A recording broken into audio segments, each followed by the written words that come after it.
The old man built. The old man built. The old man built. The old man builds. The old man builds is broken in the head. People not seeing reality has put them in the red. Where conscious and spirituality been stricken from the norm and replaced with the ignorance of basic magnetic form. The geometry of God keeps running through his head. That's what makes old man builds broken in the head. The old man builds. The old man builds. Spheres of destiny are spinning in his mind, making him travel back and forth in time, battling the establishment for just a little recognition. Has him forcing the world to understand his premonition. That world will have all the technology in the end, even if it means his life will fail to instead. The old man builds. The old man builds. The old man builds. The old man builds. Hello everyone, my name is Nathan, otherwise known as Old Man Belge, and we have Shawn Calderon here. Shawn, how you doing? Pretty good, Nathan. I'm glad to be on your live stream today. Yeah, dude, it's awesome.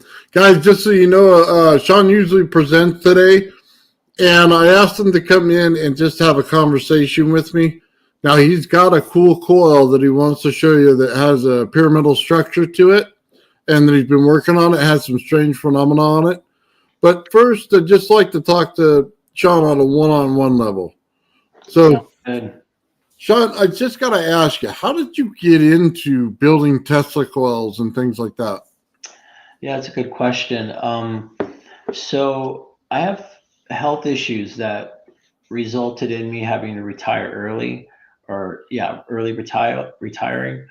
Um, so I was 46 years old. I worked in the corporate world for 18 years, and I just couldn't work anymore. And unemployment seemed like the worst tragedy I could ever experience because I love working. I'm a workaholic. And so what happened was is that my wife said, "Hey, you need something to occupy your busy mind, your busy mind." So she said, "Hey, just set up a lab. Just get the credit card out and start ordering stuff." And so I did. I just ordered a bunch of capacitors and resistors. And my hero when I was a kid was Nikola Tesla. I'd always liked his experiments. I didn't know a lot about it. I in the military, I did do 6 years in the military, and four of them were as electronics technician on a ship. So I'm familiar with basic electronics theory, but my interest was always high voltage. My interest was always plasma. And so as I built this sort of makeshift lab, I hadn't even touched a soldering iron in like 15 years, 20 years. This is a long time ago. So there's a lot of memory that I needed to recall from my past. And so I made this little lab, and then I thought, well, I'm going to make Tesla coils. And so the first thing I did was watch every video I could find on YouTube, and follow their instructions.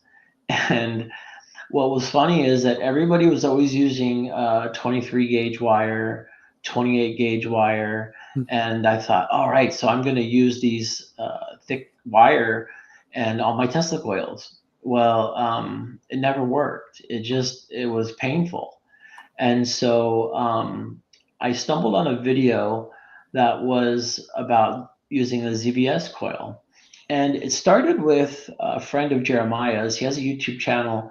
It starts with a Z. I can't say the name. It's like Zenu Labin or something. And he just walks you through how he creates ZVS Tesla coils, and they're really miniaturized. And he spends like 2 hours in a conversation with you in one of his videos, and he was just able to take things from around the room, and it looked magical to me. So I ordered a bunch of ZVS coils from Amazon, and I started experimenting on them until I was able to get something. And I stumbled upon your channel, and I got hooked on your channel, and I saw that you were working with Tesla coils. And honestly, my memory's fuzzy, when we first met, you had some kind of question about ZVS or something, and then I went and answered it. I took a bunch of video clips from my phone, and then you just made a montage and said, "Hey, we're a team." So that was That a year ago. that that was when I was frying my Tesla coil, Shawn, and setting them on fire. Yeah, I Uh, remember. I that one video that you made where it started smoking and you just said forget it. You just turned up the power. You're just like, yeah, it was good. And when I got that first plasma, it was so gratifying that I was hooked. And so I'm obsessed with Tesla coils, but what I'm building aren't Tesla coils. That's kind of the thing.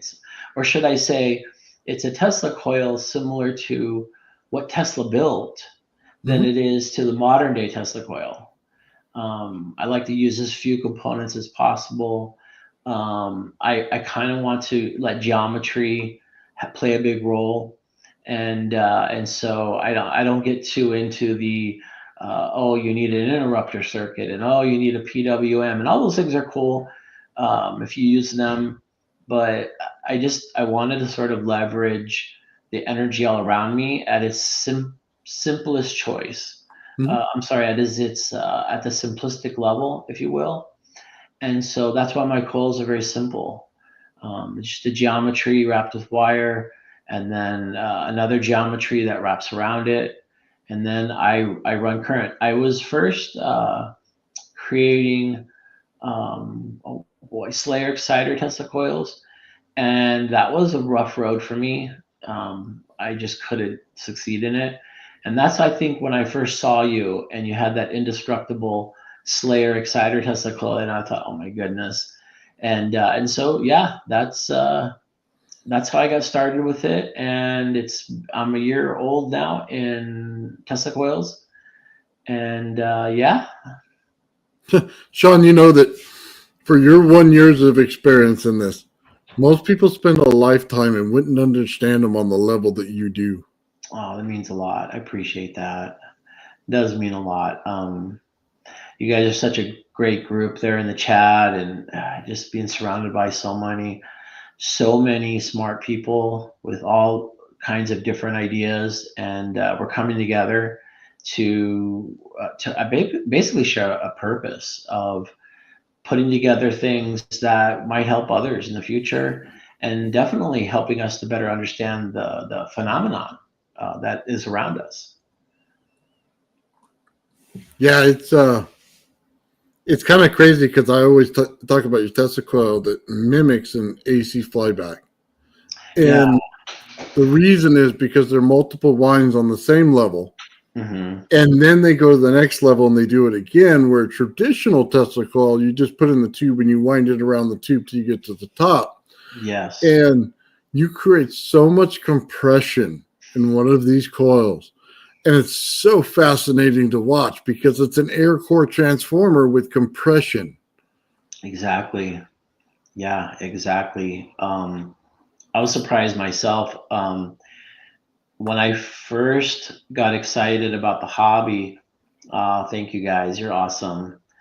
I had purchased, and you can probably see them back here behind me, but I purchased Mhm. about 3 Tesla coils from China. You can see I have a bipolar right Oh, here you got too. the nice ones. Yeah, and they look great. They're nice decoration, but they're loud, and the plasma is very underwhelming, and it's they're just bizarrely, I don't know, I just don't see why people like them. And that's when I started on my journey of I want something quiet, and my coils are relatively quiet. I mean, I can get 12-inch arcs and it just sounds like a hush. And so that was one of my things I wanted to do. I also wanted to be on my desk. I didn't want some 3 foot thing, and then there's 10 different ways that you could die touching it, and so that was the specs that I was looking for. And so just sort of out of wanting to have a user-friendly coil sort of directed me toward the designs that I have. Well, I'll tell you what, you hit it out of the park. So, for those of you who don't know, uh, Shawn and I met, and he showed me a standard Tesla coil, and it had a frequency to it. I think it's 320, 330, somewhere around there. Right. And he runs this thing on a ZVS. And by the way, when Shawn shows you something, it just looks so easy. Okay. And it wasn't easy at all to put it in the right frequency. And he has different tools and tricks to that. But he showed me that. And then he goes, oh, by the way, this other one I've been using and showing you is completely different than the way you're thinking it is. And it's really short, right? It's a little blue coil you showed me. Mm-hmm. And he's over here building this thing in compressed fields, right? Getting beautiful arcs out of it and everything, right? So originally, I'm thinking he's at the same level I am, a little further because he knows a little more. Oh no, Shawn, No. Shawn tricked me. He was way ahead. No. We're a good team. I mean, you're way ahead of me in so many areas. I guess if I can just beat you in one, that sounds good. It's but I'll have to say that I got a lot of I'll say inspiration from you because you're very connected to what's around you. You're not separate from your experiments. It's intuition, it's ingenuity, and of course it has some science and it has math and it has all those necessary things, but it's more than that.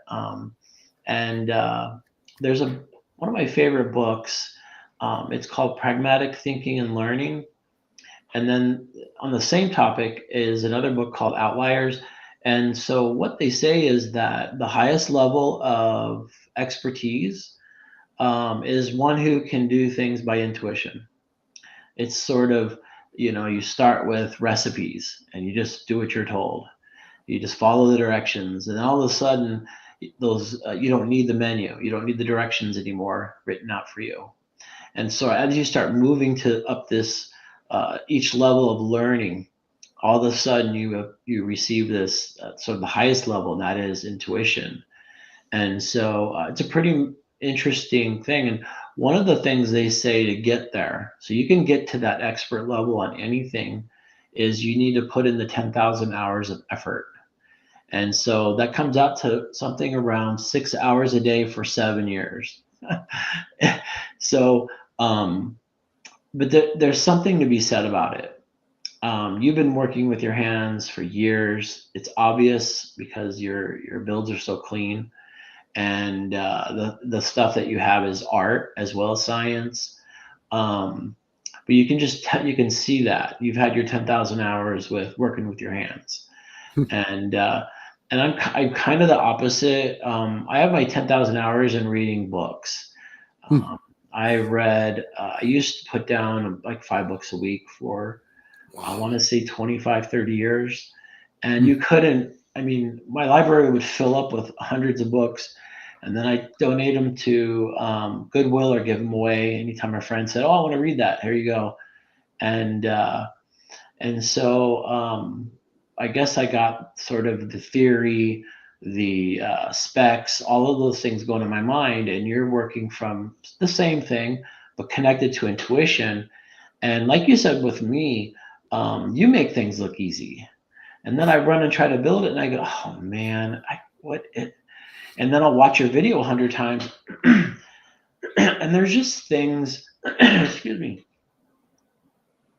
they're just things that people are good at. Some play guitar as well, some play the violin, and some people are tone deaf, but we all have what we're good at. And so I want to give you credit though, because you seem to put together a team, and I consider everybody in the chat, all our friends in Fringe Science, we're a team. I really see us that way. I feel like we're all sort of pointed in the right direction, and yet we're going to all meet in the middle somewhere. Yeah, everybody's pointing in the same direction. They just don't realize it yet. Right. Yeah. So, so we built that Tesla coil together. Then we got using the software to try to get the software to help us build Tesla Yeah, coils with what is it called? Java Tesla. Java Tesla coil. Yeah. Yeah, and that worked okay. Um, and then yeah, the I went in the direction of these. I call them deep grooved solid state Tesla coil. So it's kind of my own name, deep grooved.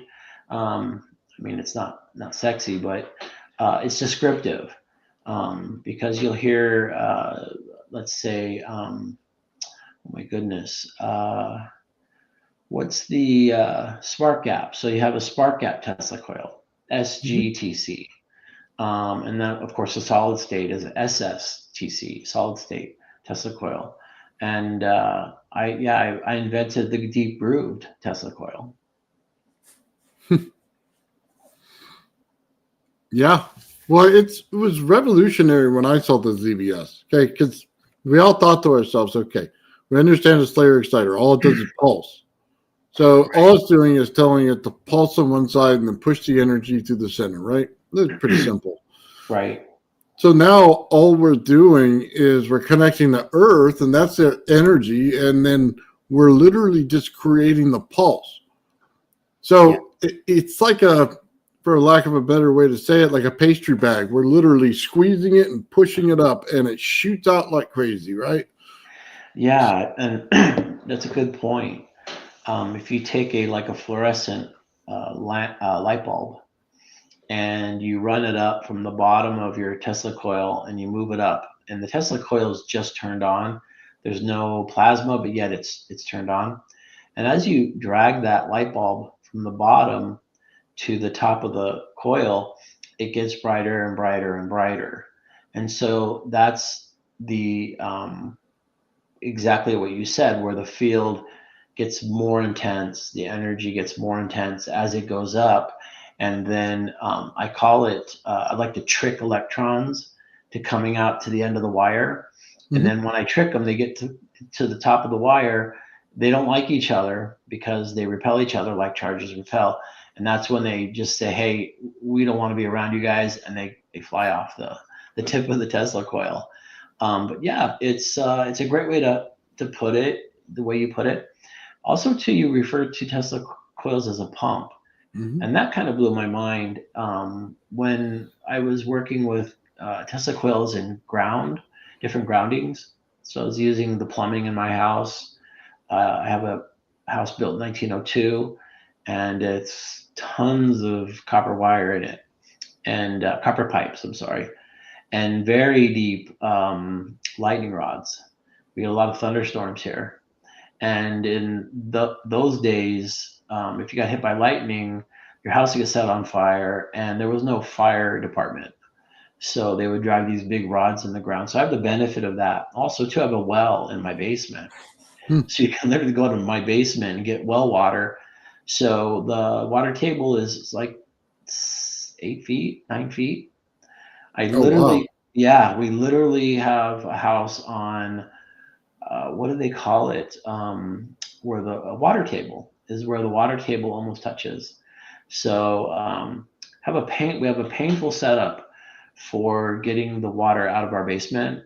We have two sump pumps, and Mhm. they run a couple times a day. You just get used to the sound. Big house. We have a big house, um, 57, 5,700 square feet, and we have an extra 2,200 square feet for we bought this house at the crash of 2008, Mm. and poor guy, he had a big buyer, and as soon as 2008 hit, the big buyer said I can't do it. So my wife and I, made an offer, and yeah, we got a little mansion here for a very low price. Oh, And nice. oh yeah, it's amazing. Absolutely, just a blessing. Space is a blessing. If you have more rooms, I mean, it really is a blessing, because it's different space, and we have long winters here. It's not like California, so we don't get a lot of outside time. No. I'm sorry, I'm rambling. So, No, it's okay. Keep going. okay. Um, so yeah, and I have different projects that I'm working on in the lab. Mhm. I'm really big on electrets right now. I do plasma because it makes me happy, and you guys, your comments on it makes me happy.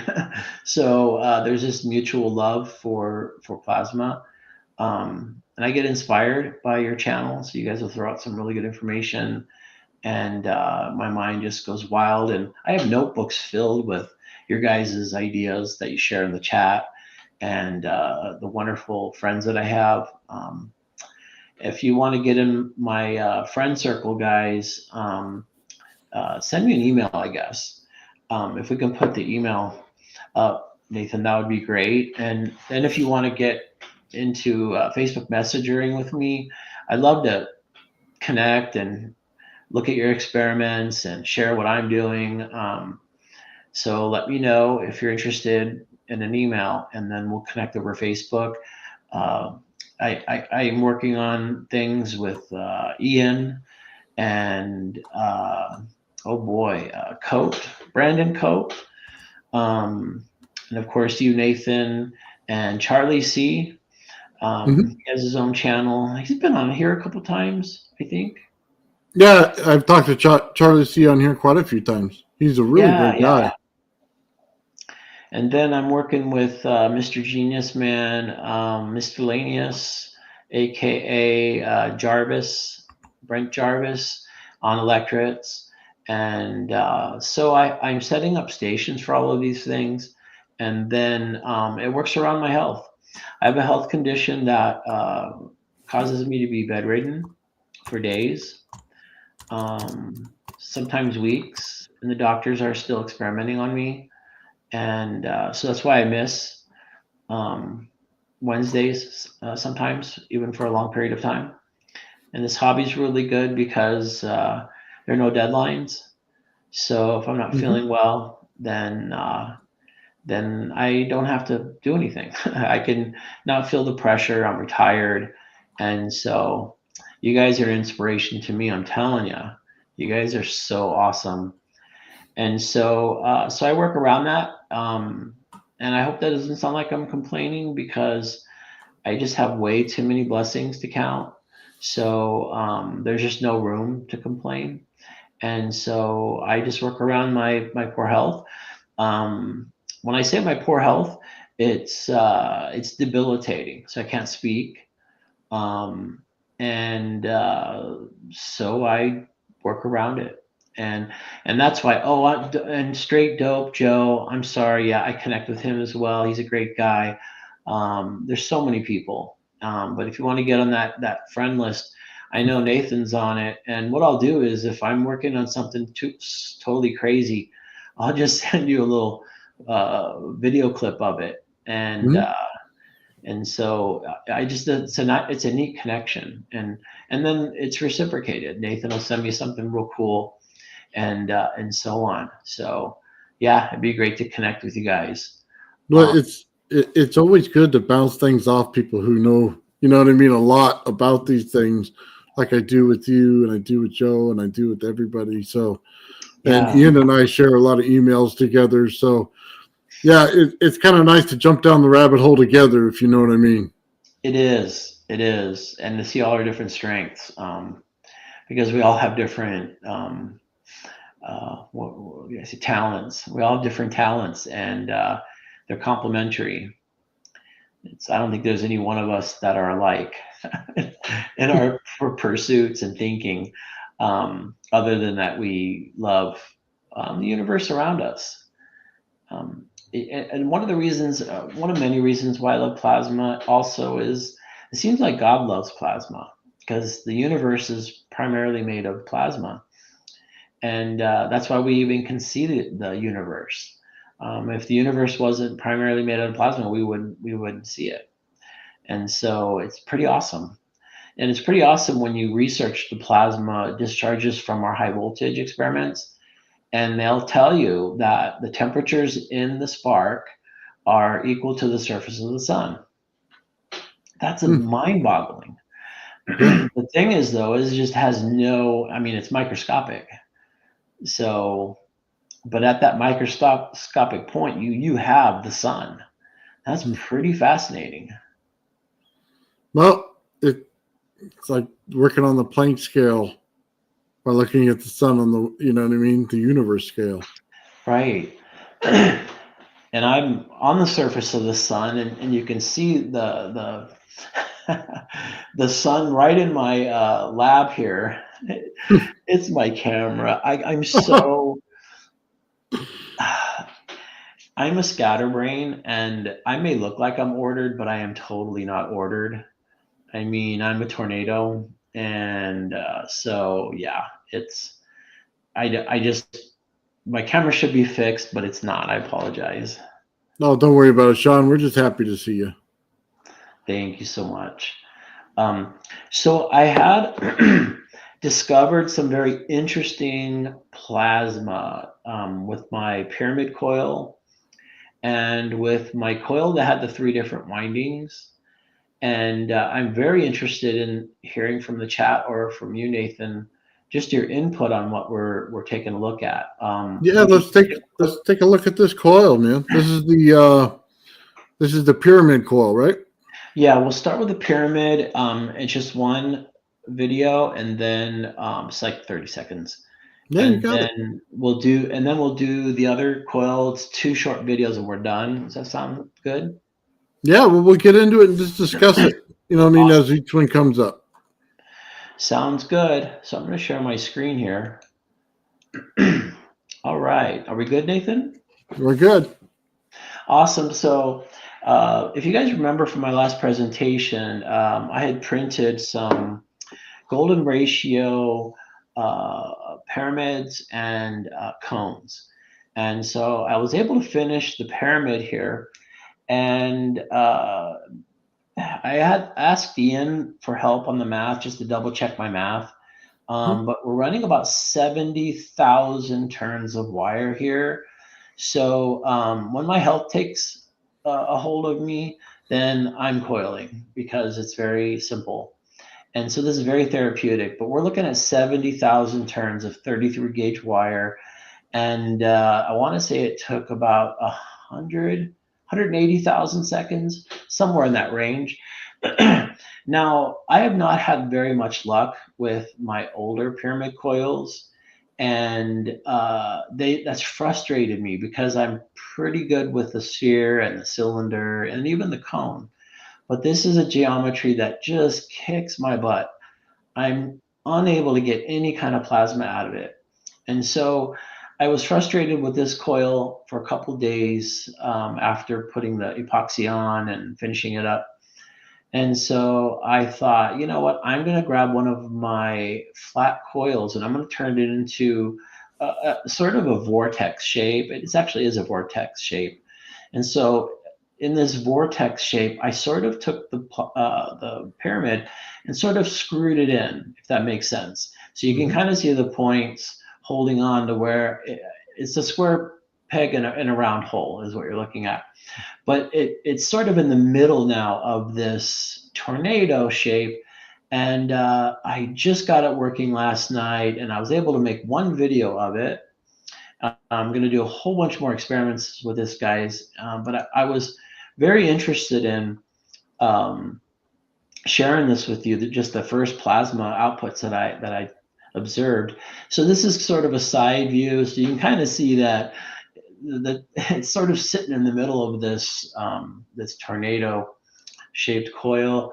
There's 70,000 turns, what it looks like.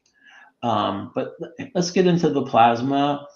Now, you're not going to be too excited about this until I explain it, because my other videos of plasma will put this to shame, okay? This is very minuscule compared to what I've done in the past, but there's something that this plasma is doing that no other plasma that I've ever experimented is doing.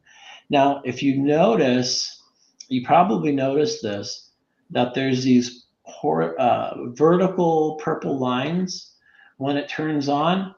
So what it's doing is it's interacting with my iPhone that I use for all my videos. I have not had any of my Tesla coils my designs interact with my phone like this.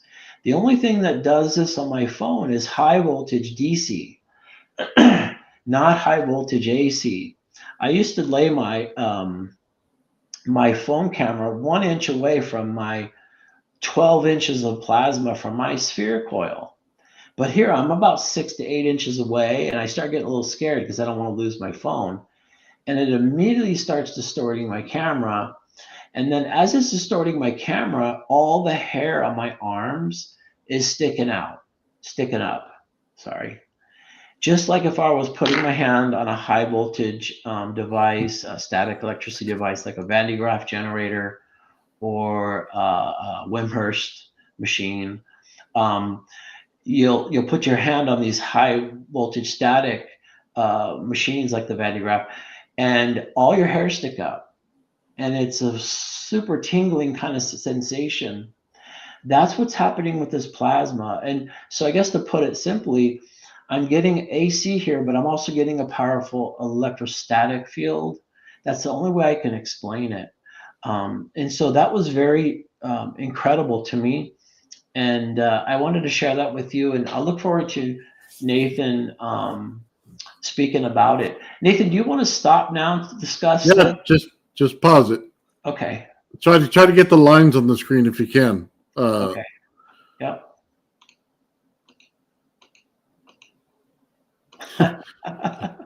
There you go. What you're actually looking at is multiple field compression. So think of it this way. Okay, pull it down real quick. Or I'll do it. Hold on. Okay. Okay. So multiple field compression works like this. Mm-hmm. You have a high strength field, a low strength field, then another high strength field. Mm-hmm. Because they're working, think of them working like this. Now, let me put the low strength field in. Say it's a sock. If I put the sock in the center, now I'm rubbing the sock like this, right? What does the sock do? The sock creates static. Yep. Now I'm creating static in between two layers of high compression. Now I get a static field generated here. Yeah. The air itself is producing the static in there. I didn't need the sock. It's the air in the room. Now I got two fields working. They're highly compressed, and now I have static in between them.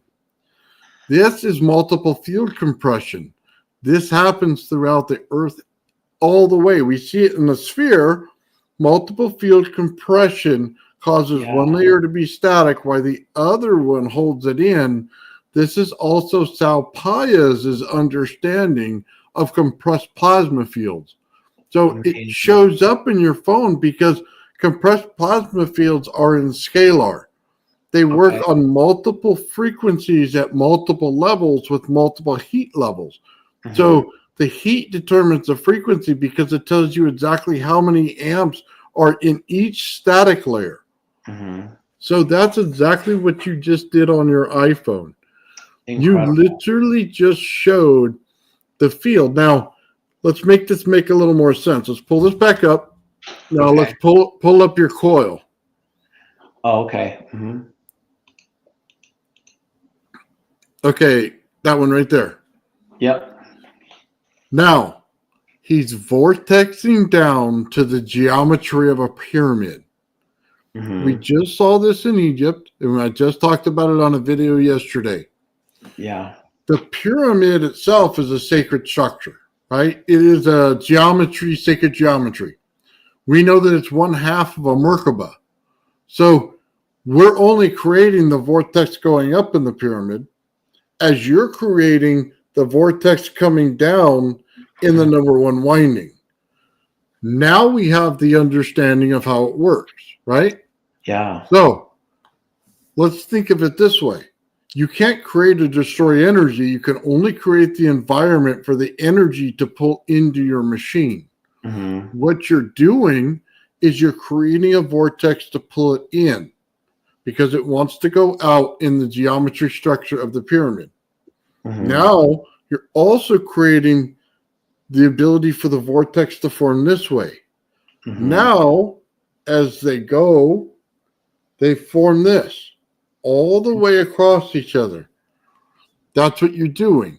You're creating one field inside of another. As you do that, you have the impingement so that it's multiple spheres of energy building out, just like the lines, creating Yeah. the static electricity on each layer. Yeah. It's beautiful. Amazing. Um, it seems like those lines are scalar. Am I wrong in that No, assumption? you're 100% right. Yeah.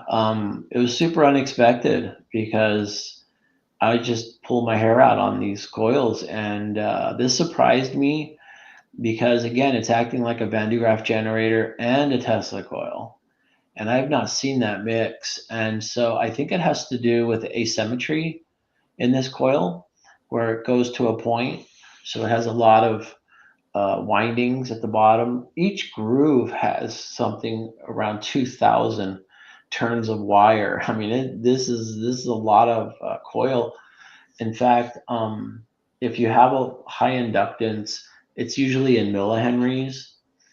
And if you have, let's say, 100 millihenries, that's a lot of magnetic energy the coil can store up. And so if you get 500 millihenries, that's my highest. I mean, I have my coil has that high inductance. When I measured this pyramid, it has 1.5 thousand millihenries. It's basically 1.5 henries. Now, if anybody's familiar with working with coils, that is a crazy ton amount of energy that it can store. And a part of that is its shape. If you guys remember Ian's coils that I had shared a couple weeks ago, and he had a cylinder with 300 turns of wire, and then he had a cone with 300 turns of wire, they had the same resistance. They had the same everything. All the dimensions except for the geometries were all the same. So he measures the cylinder, and it has about half the inductance of the cone. The cone literally almost doubles the energy that it can be stored just by its shape. And so that fascinated me because the exponential huge amount of storage that can be in this pyramid is off the charts. I mean, try to Google a 1 Henry coil. You just won't find it, not anywhere. Who uses a 1 Henry coil? One time I was trying to Google it, and it was this super tall tower of coil. And I thought, oh, I'll never see that. Now that's when I was first learning. And all of a sudden now, as I work in the small scale here, this thing's only 3 inches high, 4 inches high, and yet it packs a punch. And so this was the first, just putting my toe in the water of how to use this. So I'm hoping to have a lot more videos on this. But I didn't want you guys to miss out on this because there's a lot of talk right now on pyramids. Yeah. Well, before we get into that, and I do want to get into that a little bit because it's going to go right into the woo. Like, I just want to talk a little bit more about the field structure here. So, in the geometry that you're building, right? Mm-hmm. And how you divide each layer. Think about it. You have a power layer, Mm-hmm. a non-powered layer, then a powered layer. Right. And you're condensing them down, right? Based Mm-hmm. on the way you're doing it. And you're just creating your power layer to come out different windings, right? Just about the max you're doing. Then it's another layer. Mm-hmm. So you're already creating the structure for everything to compress, right? So we Right. got multiple field compression there already. And it shows up as you do everything. Now, let's talk a little bit about geometry coil just for a second. Mm-hmm. the geometry coil is creating the exact same field Mm-hmm. in each layer with your high energy, static energy, high energy, static energy, high energy. Based on the amount that you put in there is the compression rate. Mm-hmm. Now, how much are you going to compress all of them? See, when you start compressing like that, you start getting what's called a leaky capacitor. Okay. So now your capacitor is leaking on both ends because if you're creating static in between them, you're ultimately creating static on both sides of the end. Right. It's Now, capacitor in that sense. there you go. So now you said, why is it static electricity coming from all that, right? It's Yeah. because the static electricity is forming inside, but it also has to form on the top and bottom. Therefore, it's blowing out and creating the field all the way around in the same thing, right? In multiple layers. As one side goes around and comes back in, the other side now does the same. Right. What you get is the infinity of the creation of the layers, right? So each time you do it, you're literally building a field. It's like sewing. You're literally sewing a field into this. So now each one meshes one field side of another that looks like mesh. They're interwoven. So as you interwoven these, we were talking about salpayas, right? Mm-hmm. Now let's understand this. As those two layers come together, we're forcing them into becoming plasma. Now you should understand what you're doing. You're literally forcing them to come together and form the plasma based on the geometry that you get. Inside the plasma itself will create the same geometry structure in it. It's like taking something that's in 2 dimensions and pushing it into 3 into a sacred geometry. You're literally playing with the fundamental parts of our earth. Interesting. It's so interesting because when you see my twisted twirly streamers that come off my other Tesla coils, that's the AC input. And then if I put a DC input into my coils, it's sort of that fluffy ball. It doesn't have the huge lightning bolt looking streamers coming out of it. It's just that fuzzy ball when I use DC on my Tesla coil. But I've all of my Tesla coils up to last night, literally up to last night, only put out the AC streamers. I mean, according to your theory, and it sounds like it makes sense, that all of them should have some layers of static electricity, but I wasn't feeling it. I wasn't sensing it on my other coils. But then I finally figured out how to get plasma out of this pyramid right before bed last night and got one quick video clip of it. And my arms are all tingly and is just a whole new experience. And so that was the pyramid. When I can show you the next coil, you can actually see the divisions between the two. With the pyramid, it just mixes it right away. But the next coil I have says static or DC AC, DC AC. And again, I went to all my old videos. None of my coils do this. These two coils are a whole different experiment and results. If you're interested I have 2 30-second videos on the next coil, or do you want to stay on this topic for a little bit more? I just want to bring up 2 points. Sure. If we can look at it, because I want to show the tendrils and then we can move on, if that's okay. Yeah, awesome. So we saw the little lines, right, in Shawn's video. Give me a second and let me pull this up for you because Shawn and I were looking at this before and I want to show everybody this. So this is actually what Shawn's tendril looks like when you're zooming in. This is a different picture. This is something John Bigman showed us the other day. Yeah, it's amazing. But I I can't. want you to notice something about what I just said about the multiple fields. Do you see the layering going on? I do. I see what you just described. How it's static, static, frequency, static. The mixing of the two fields. I never would have guessed to see it this way. And kudos to John. Is it John? Yeah, right here, John. I just promote John Bigman. Kudos. Awesome conversation, by the way. I'm halfway through, John, and it's a great video. And guys in the chat, if I've missed you in your videos, I apologize. But I very interested in your stuff. But the John Bigman interview, this discovery is incredible. And it's sort of like when Joe pointed out the null zones. Everybody's pointing out these characteristics of the mixing of these fields, the static as well as the it's not static. What's the other field? Frequency, high frequency, high voltage. Is that the way to say it? High frequency, high voltage.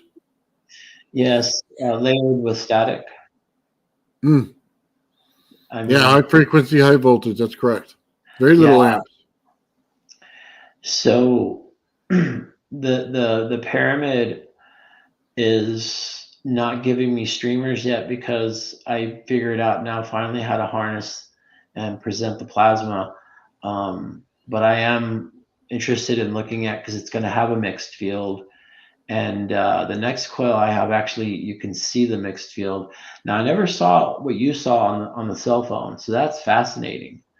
I've never had any interference with my cell phone or my video unless I was working with high voltage DC. Mm. You know how you have those little taser units?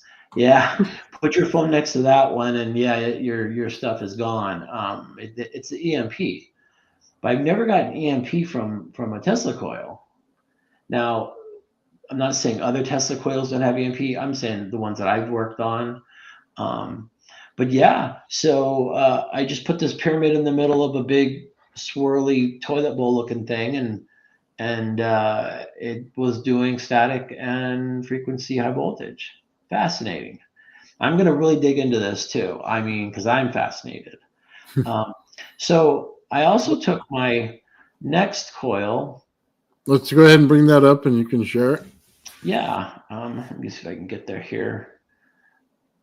Go to my next coil. All right, so this is so the pyramid I named the Blue Nile. It's just kind of a cool name. Now I called Excellent. it the Bronze Nile until Ian said no, call it the Blue Nile. So thanks, kudos to Ian for helping me name the pyramid the Blue Nile. But I've named this coil Humpy, and you'll notice why I call it Humpy because it started warping. It almost in the shape of a sine wave, and I thought, oh, this is so cool.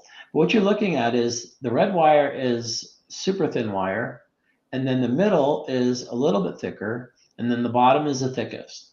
They have the equal number of grooves, yet there's a huge asymmetry going on in this coil. And so just like the pyramid coil, this has also an asymmetry, and this was really tricky too to get working. And so what I'm going to show here is, first of all, this is my short stack coil. So this is a baseline. You guys have seen this 100 times where my plasma does this, has this sort of pattern. It has the twirls. It's very sort of not predictable, but it has a kind of a rhythm to it. And so you guys have seen this many, many times. So I kind of wanted to get this into your minds before I go to the next video, because what you're going to see is Humpy is going to produce some different plasma. And again, I'm getting this sort of mixed plasma effect. And so, all right, so there is a short stack. Excuse me. All right, so you guys have seen this. Every coil really has a kind of a similarity to this, except for Humpy.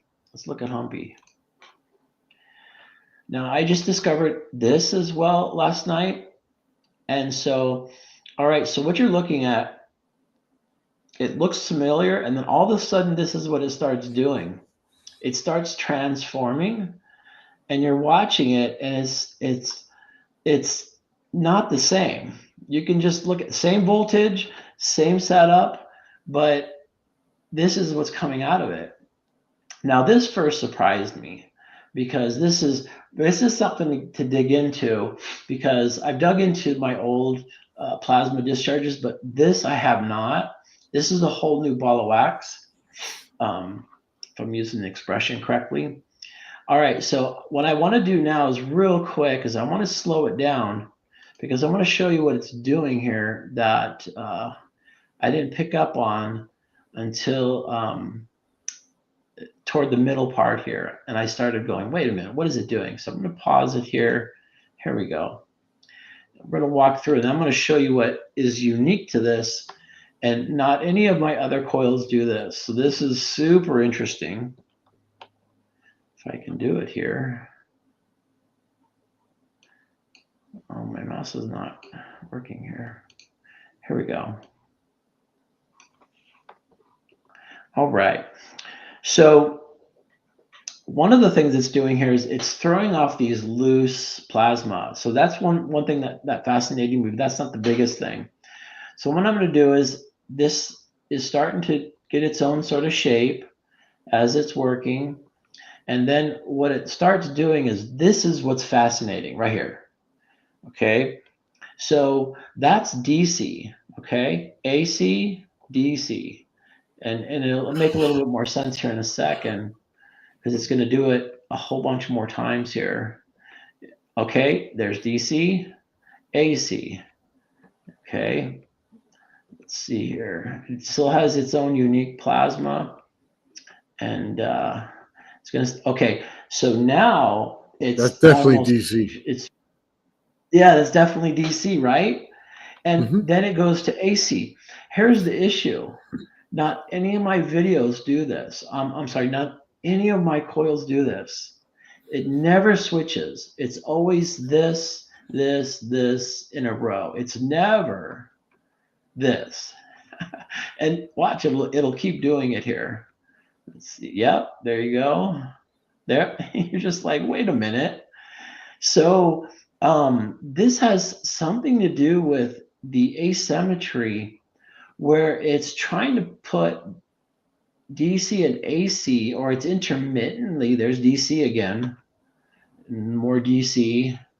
And again, this is interesting because it's the same specs as the original. So I won't kick a dead horse here, but I'm interested in your ideas and thoughts about this, Nathan. Well, let's just see what John Bigman says about this, because he's usually right. Okay. Okay. Yeah. DC bias AC, which makes sense. It's what you just described, right? Yeah. It's capacitance, which yes, it is. Okay. And then he says it's between the layer, it's capacitance. So it's exactly what we just described, right? Yeah. Capacitor. So, Okay. But is the DC sort of rectified by the capacitor?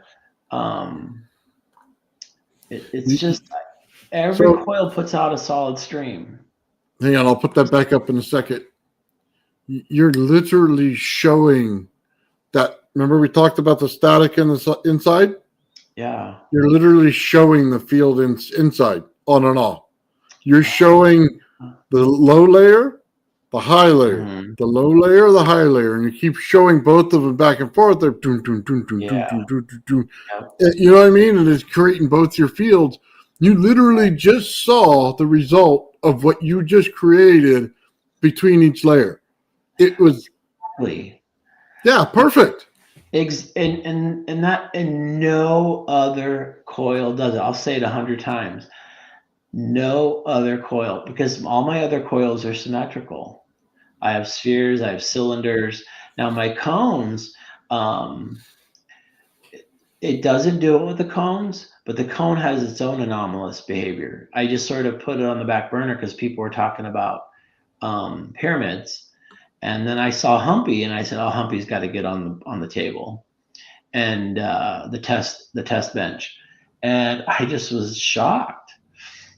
So John Bigman says it's like a pseudo AC. Michael Merrick says transverse waves create longitudinal standing wave. Yes, but with constraints. In certain nonlinear plasma conditions, transverse EM waves can self-organize into stationary longitudinal plasma. Woo! He's always got a good. Oh, he's smart. Him and Jabber should talk. They got the paragraph-sized sentences. Yeah. I never could write that fast. They must be using the voice AI to you know what I mean, to get them in there. Yeah, they're doing something that's fast. All right, so Ian says, yeah, it's different in 3 layers, 3 colors. Why isn't short stack working in the same way? Yeah, exactly. I mean, if I can do slow-mo of short stack, and it's always pure AC, always. You change the geometry. Exactly. And I did it with just turns of wire. I didn't do it with the shape. It's still a cylinder. Yeah, but you changed it in how fat the wire was, right? Exactly. So it's sort of it's more of a field geometry than it is a physical geometry. Well, I guess it's a physical geometry because it goes thick to thin. So Blake Hyman asks, Shawn, how do you make a concave copper tube coil? So that's a good question. So when you pick up the coil, order some copper tubing. It usually comes in a flat, sort of looks like a big donut of oh boy, copper tubing. What you do is you take something that's round and flat like a pancake. You wrap it around that circle until it gets bigger and bigger and bigger. Now it's flat. It's a pancake, but it's snug as you're winding it around this circular object. And then at the end, you then just push it out, and it'll create that concave or that what's that tornado looking vortex. You'll have that vortex shape. So that's what I do. Now, the thinner the copper wire, the better. I could recommend, if you're interested, 1/8 inch diameter copper wire. It has to be the refrigerator coolant copper wire. It can't be wire. It has to be hollow inside. Mm-hmm. And there's reasons behind that, because the AC runs only on the outside of the copper, so you don't need an inside. Also, it's easier to work with that hollow copper. So get 8 inch copper pipe and make that spiral going out, and then you just adjust it, push it in the middle, and it'll create that cone shape. Now, what I've never done is put a square peg in a round hole, because that pyramid has a square bottom. But twisting it in there and lighting it up, I thought, oh my goodness, I finally get plasma out of these finicky geometries.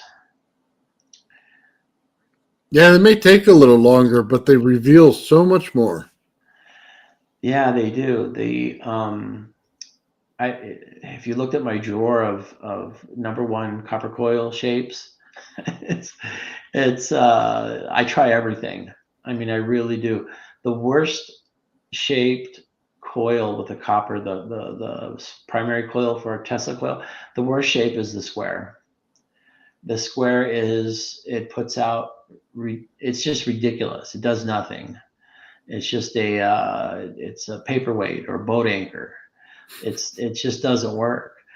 For some reason, nature wants circles when it comes to getting plasma out. It's all circles. Nature's built in vortexes. It's a naturally occurring phenomenon on our planet. So when you talk about the circles going like this and coming down, or like this and coming up, it's natural. Right. It's so cool when I was stepping through the video, and you were like, that's DC, because you knew, because you built a zillion Tesla coils. Hmm. You knew that's the trademark DC input to the Slayer Exciter circuit, isn't it? Yes.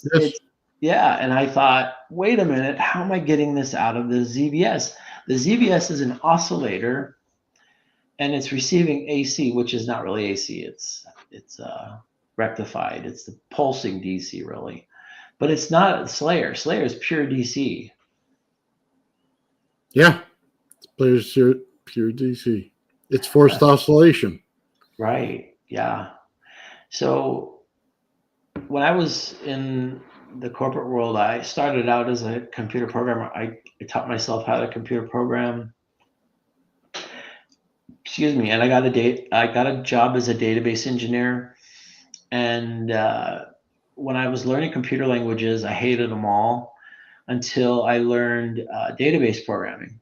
And in its purest form, programming is only 7 commands. So if you remember these 7 commands, you've mastered the language. And people are intimidated by it because it's too simple. So that's why a lot of software out there is super complicated. And I would build computer programs with a couple lines of code where people were writing 4,000 lines of code. And I just thought to myself, you can rule the world with this language. For some reason, I feel the same way toward the ZBS. There's just something special about the ZBS. I watched the Hyperspace Pirate. Do you ever follow him? That guy's Uh, smart. I am subscribed there. Yes. Yeah, he loves the ZBS. He said that ZBS can be 95% efficient, and that there's almost nothing out there that efficient. So Yeah. there's a lot of something special in the ZBS and how it interacts with geometry. Yeah. It seems to be the easiest way to run it besides the Slayer Exciter, but you get more from running the ZVS. It's a stronger energy to me. It is. It's not just an oscillator, but it's a oscillator amplifier. So it amplifies oscillations. Um, and the Slayer doesn't amplify, but it does run at the resonant frequency. And the Slayer is actually the perfect resonant frequency because it has that feedback to the base of the transistor. Whereas the ZVS, you have to sort of. I was actually going to show you guys in the presentation today my trick of having to get ZVS always working. But don't worry, I'll save it for next week. And Nathan wanted to do this more, get to know each other, and I appreciate that. I really do. I went from working at Little Caesars Pizza to joining the military. Sailed around the world, served in the Persian Gulf War, came back. I was a drill sergeant, and then I was a special. What's the word? They picked the top drill sergeants for a special program. I got to be a part of that. When I got out, I was a computer programmer and worked my way up to director of a big pharma company. And that's how I got here. I have 4 kids. They're all adults. My oldest turns 30 this year, so wow, makes me feel old. And I was at a USO dance in 1991, and there was about 50 sailors, 50 Marines, and 3 girls, 3 women. And just typical military, right? Just all men and 3 women, and they were volunteers. They volunteered to dance with the guys. Hmm. And so that name tag's on. They worked for the USO, and my future wife, came up to me and said, "Hey, would you like to dance?" I said, "No."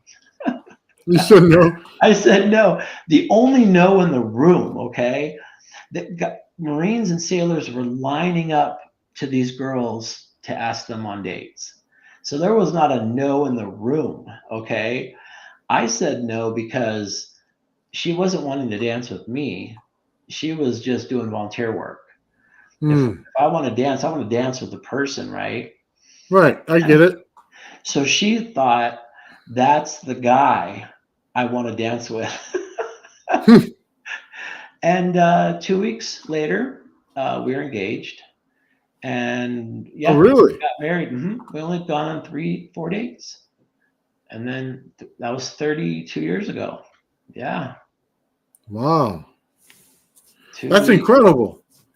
This is the same kind woman that told you to use a credit card and buy whatever you want for your lab.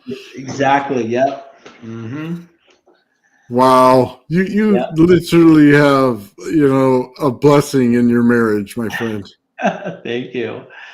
Thank you. Yeah, she's a big wage earner. She's really smart, and but she's Asian. She's Vietnamese. Her grandfather was the chief of police of Saigon, so he's Oh, a big really? political leader in Vietnam. And Wow. he was pro-American. So when we pulled out our troops, the communist Vietnamese, they were coming to kill all of the American supporters. So America was able, her grandfather and all his kids and grandkids were the first refugees in San Diego. And yeah, and my wife she's a overachiever, neurotic overachiever. She got I think she got one A minus and took the Oh, retest. this one. Yeah, very high achiever. When I first met her, she won the Citizen of the Year award of San Diego. San Diego is not a small town. San They're Diego's a big. big city. Yeah, she was on the news, number one citizen of the year. So yeah, I married up. I definitely married up. So yeah, I guess there's not much more to say about my background. Thank you for asking, though. You know what, Shawn? It's always interesting. We always see you present, and you do such an awesome job presenting. And I hate to break that away too much, but I think there's an important story about you. And I think people needed to understand that about you. I appreciate that. Thank you. I'm going to turn my light on real quick. The darker it gets here, the brighter it's getting. Does that make sense? Shawn's being invaded by the sun. It's getting him. Yeah, exactly. Oh, that's not better. Oh my goodness. So, what are the next steps, Nathan, for these asymmetrical coils that are mixing DC and AC? What do you see as the next steps? Well, I'm kind of waiting a little bit because you have the coils and you built them out of two different materials. So remember the cone coils, and you had said you'd built them out of copper, and then also you're building it out of silver. Yeah. So I'm interested to see the results on that and the differences in them. And then I'm kind of waiting for the day when you get the two shapes to go against each other, like two arrows pointing at each other, and seeing what the field in between does. Because that's one of the things that's absolutely beautiful in nature is what it's going to do. And I think you're going to get the biggest surprise of your life when you do it. Are you referring to a similar shape as an hourglass or two diamonds? It's like an hourglass shape, but Okay. it's like, yeah, you just don't have the bottom round part and the top round part of the hourglass. You have the impingement. You know what I mean? Is it two cones, tip to tip? Tip to tip. Okay. It's like, okay, if you saw the experiment where the guy took the little round bowl and then he put all the magnets in it, right? Mm-hmm. And then he created the energy in it. So he put it in a vacuum, and what happened is it went down in this direction and it came up in this direction. As they overlapped the energies, it created a singularity right in the center. Okay.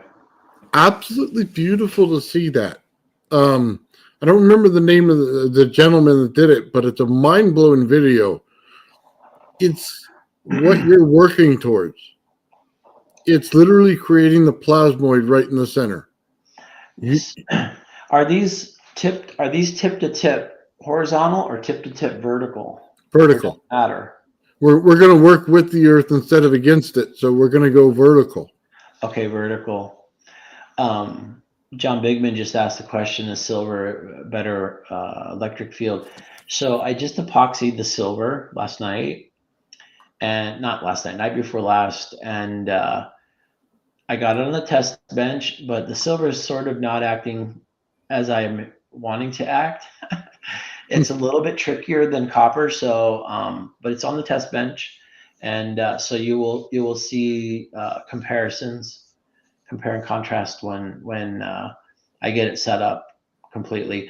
And I'll have to give a big shout out to Ian because I use his capacitor banks, Oh, that's beautiful. and yeah, and I'm it's improved my efficiency.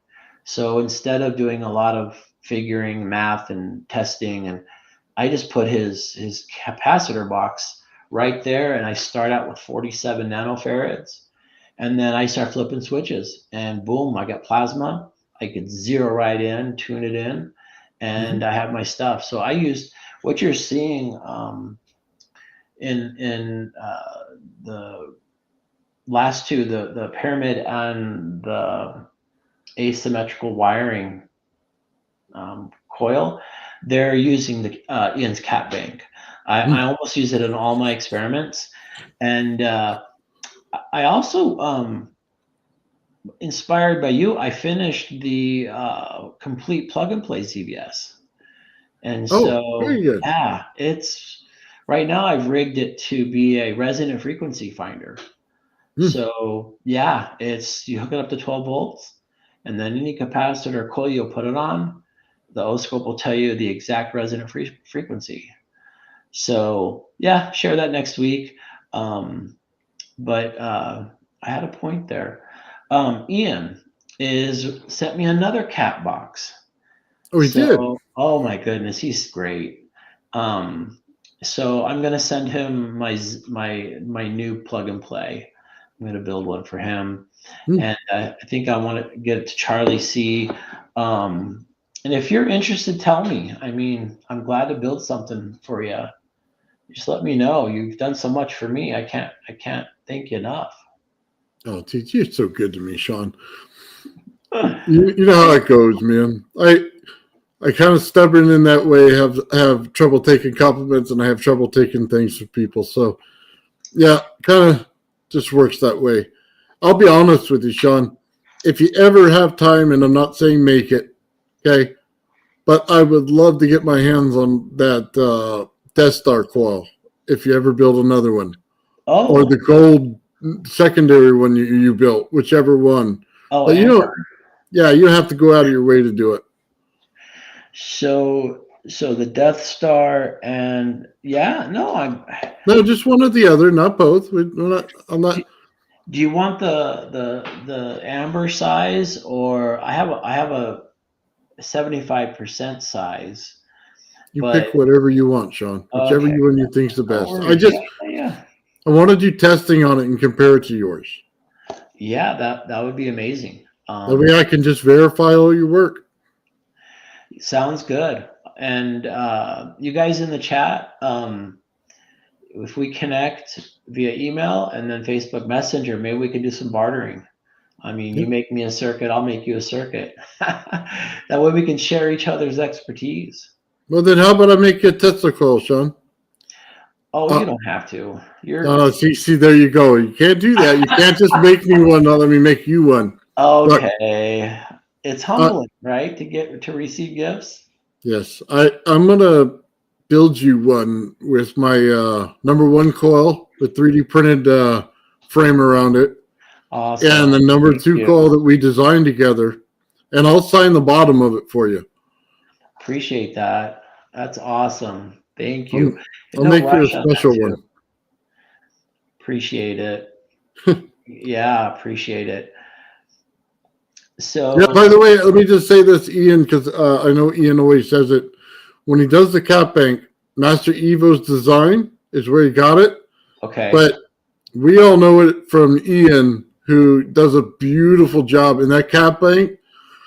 Let me just say, it's the luxury liner of everything. It literally is the best because, Cadillac. Yep. yeah, you're just flipping a couple switches, man, and then you perfectly are in resonance. The headache's gone. It is It's literally gone.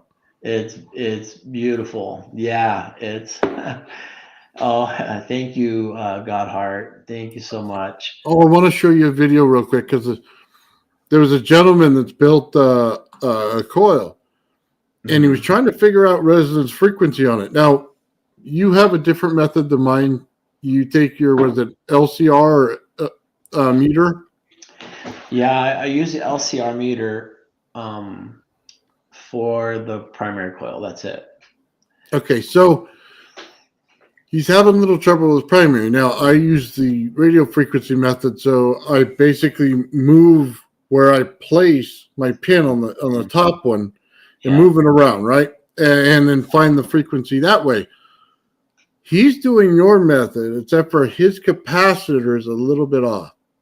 Mm. And I could tell it's a little bit off by the video, and I just want your opinion on it if you don't mind. Sure, sure. Sounds good. I have a full presentation on how to get your Tesla up and working for next week. So Oh, it's step by beautiful. step.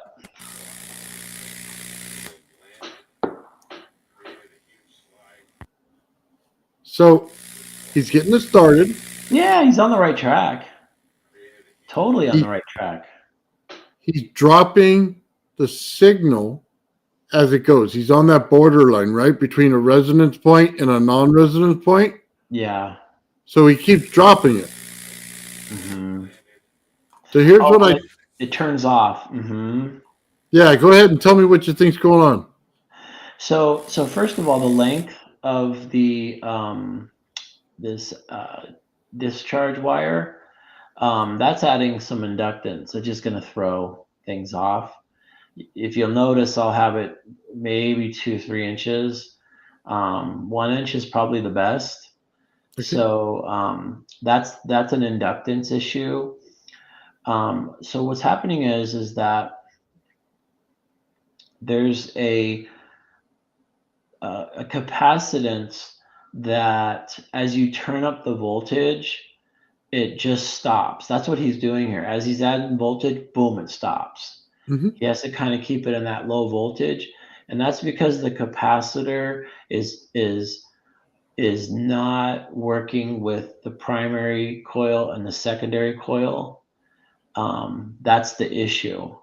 If he had the right capacitor or he had the right coil one with a clip, then as he adds voltage, then these lightning bolts would just grow. So it's just a little bit out of resonance, but it has this annoying turning off thing because I've had that before. You can use Ian's cat box, and as you're getting close to resonance, you'll get bigger, bigger, bigger, bigger, and then you'll turn on a little bit more input power from the variac. Boom, it shuts off. So you got to like take away capacitance again and find out that resonant point. So there's a sort of give. Does that make sense? Mm-hmm. So here's what I told him to fix it. You got to see your number one coil as a capacitor. And once you do that, now you're adding capacitance to it with a separate capacitor, right? Mm-hmm. Now, all you have to do is take that clip and instead of inserting it in both holes, right, on that number one, take the top one and move it in a 1/4 inch. Oh, You're gonna change the value of the drop-off point, right? Yep. Then once you do that, simply remove that same amount of wire. So if it's a 1/4 inch in, then unclip it, cut it, and then put it back in the hole into the right spot. Problem solved. It now will hit a point where it's resonant right there. Yeah. And it's going up and it will not drop. Yeah. So you're basically saying coil one is a variable inductor. Mm-hmm. It's basically you're dialing in the inductance. Yes. So, and I do it the opposite. I dial in the capacitance. Mm-hmm. I leave the inductor, the coil one. I just leave it. But your way is the way that we learned together when we first started. And we both got in that sweet spot, right? And then, but you breathe wrong if you move it over, or if you take the clip off and don't mark it, Oh, you're in trouble there. Yeah, you're in big Right, trouble. right, right. Well, the funny thing is, the reason I tell him to cut it is because he wants your method, but his capacitor isn't right. So if you're in between a capacitor, you can Yeah, go over with these very small, tiny capacitors and change it, right? Like a one yeah. nanofarad or something, and you just touching it with a hair. And that's Hmm. probably all it would take. Or you just simply remove a little bit more of that, winding. That's it. Yeah, It's like a game you play between the both when you're putting this thing together. yep, yep. And I mean, you're 100% right. If you want to just do the dumb capacitor way instead of the smart capacitor way, and I don't mean dumb person, I mean just the dumb way, buy capacitors at 100 nanofarad increments. So get 100 nanofarad, 200 nanofarad, mhm, 300 nanofarad, go all the way up to, I would say, up to 10, because 10 is 1 microfarad. And then instead of moving the clip, just put in 100, put in 200, put in a 300, and then if you want to dial it in, take 100 and add it to, and tweak them, because I have a box of capacitors I do this with. I just, you know what, I don't want to do all this, find the resonant frequency and do all the math. So I just say, okay, I'm going to start in the middle, 470 nanofarads. And then if I get a little spark, I'm set, because I just have to go up a little bit or down a little bit, and I'm there. So that's the dumb way of doing it. The smart way of doing it is you measure your LCR meter on coil 1, you determine your resonant frequency of coil 2, and then you plug that into a resonant frequency calculator online, and it gives you the exact size capacitor. mhm. So that's the smart way. I'm going to teach both next week if I get a chance to present. I'll share both ways. I'm going to really focus on a cheat sheet. So then I'm going to explain you the cheat sheet, but then you're going to have it. So you can just go. I know I've tried to present it in the past. It's a little bit more complicated, but now that I've got it honed down, I'd love it to just be a nice little, what is it? Like a kind of a cheat sheet is the best way to say it. There's a lot of talk here about silver and copper. Hold on, real quick before we get to that. Sure, sure. If you put out that video, and if you wanted me to, I'd put it out on my channel so everybody has it, because that honestly, to get these things dialed in is so specific. Right. We could spend 2 hours talking about it and give everybody everything. Yeah. And I think what would really help in fine tuning the last part of it is a little cap bank. So that little, one on each one, the little two, you know what I mean? The small increments right there would be a very short 5 capacitor bank that would get them in there, right? A couple tens, a couple fives, a couple ones, and then put them right in that ballpark, man, where they can hit it over the top at every time. Yeah. So just so, I mean, if we wanted to do that together, I would definitely help you with that and show the other side of it while you show your side. Yeah. And then that way they have it all. And there's no more games, because I the most frustrating thing that I found was I literally spent 3 days the first time I built one of these Tesla coils in order to figure out where that drop-off point was. I didn't know what I was doing. It was frustrating. It had me walking out of my garage several times. You know what I mean? And it was just, when you get help, you're so frustrated. You're like, just, God, make something work, right? Yeah. And this would be the most beneficial thing to everybody just learning. Exactly. And I mean, the plasma that I'm getting out of my coils, I really want it to be accessible. I don't want it to be this sort of expert skill that nobody can do. No, I really, I took apart the steps. I really like your cap idea. I'm going to add that to my steps. But I really just want, hey, okay, step one, step two, step three, and then what that does is it ballparks it. You get plasma, Hmm. and that's all. If you get plasma, that's 99% the game, right? It's just getting plasma, and you're just you want to pull your hair out. I have many a pull hair out. I have a whole graveyard of coils, circuits. So Well, just wait, Shawn. One of the next things I'm going to do is I'm going to start showing people. I know I put the rod down the center, right? right, But there's a lot of things that more you could do with this. So the size of the cylinder I put down the center of it is going to change the coil.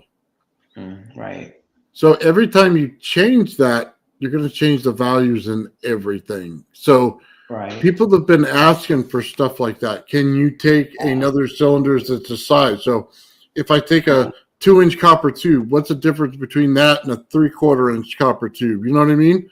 What does it change on the value of the distances? You know what I mean? When you say copper tube, you mean copper tube running down the center? Yeah. So Interesting. if it's a 4-inch diameter, right, on the coil itself, on our Tesla coil.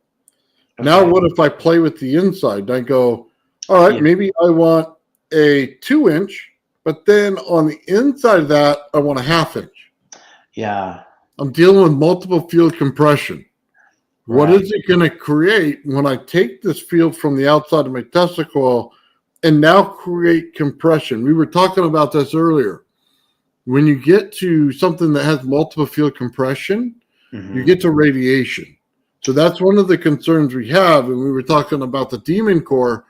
As you create multiple field compression, you Yeah. start to create a point where it's too tight. And when Right. it's too tight, it can't go anywhere.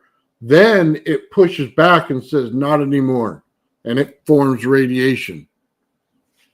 So Interesting. we'll have to watch that and make sure Yeah. that, well, old man here sticks around. But Yeah. Yeah. I mean, it sounds exciting, but we have to be aware of the dangers or the parameters. what's a side most people don't play with because of that reason? Makes sense. It makes sense. Um, yeah. Let's go on to the silver that we were talking about, Shawn. You said there was a lot of questions in the chat about silver. Yeah. So what little I know about silver is I finally epoxied my silver coil. It's about 2,000 turns on a 4-inch coil, and it's pure silver. So I don't want to.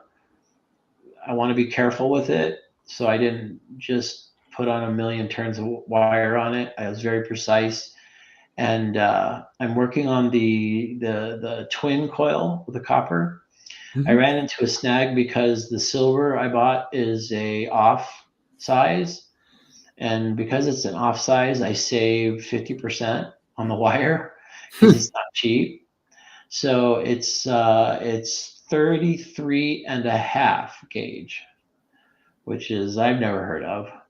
But because no one's ever heard of, they had it in the factory and they're just like, okay, we'll send it to you for half off. So what I did was on the twin copper coil is I didn't take that into my equation, so I don't have a twin coil. But I want to start getting some sparks out of the silver anyway, and it already has a strange feel.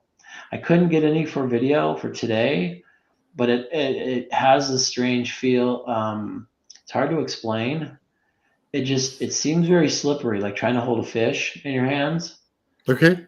It kind of feels that way when I'm trying to lock down on it. So that's my initial impressions.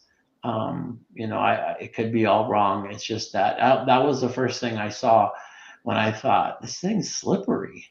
It's Mhm. just yeah. So it's only 7% more conductive than copper, and silver is the most conductive thing on the planet if you're talking about natural occurring, not superconductors and all that stuff. Um, And so, but there's also all kinds of interesting properties on if you read about it. So how are those properties? They're very different than copper.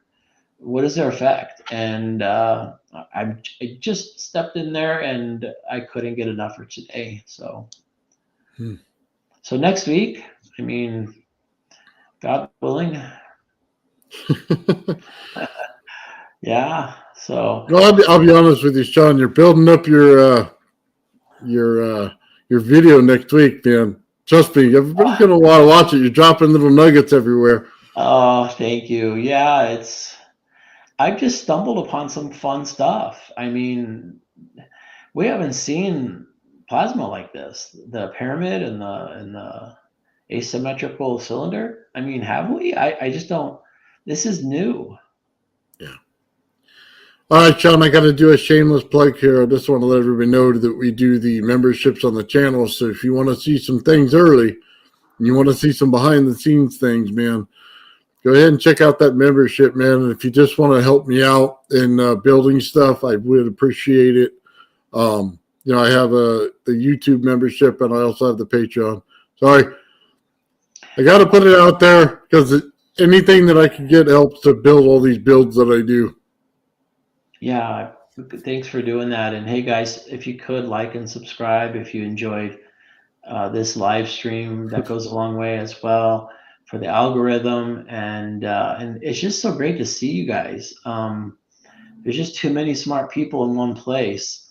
But yeah, this is a great crowd.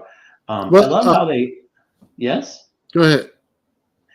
I love how they get in their own sidebars and you kind of want to sneak in and go, what are you guys talking about? Oh, yeah. It's kind of distracting when I'm talking to a guest that's on the show and I look over. You know what I mean?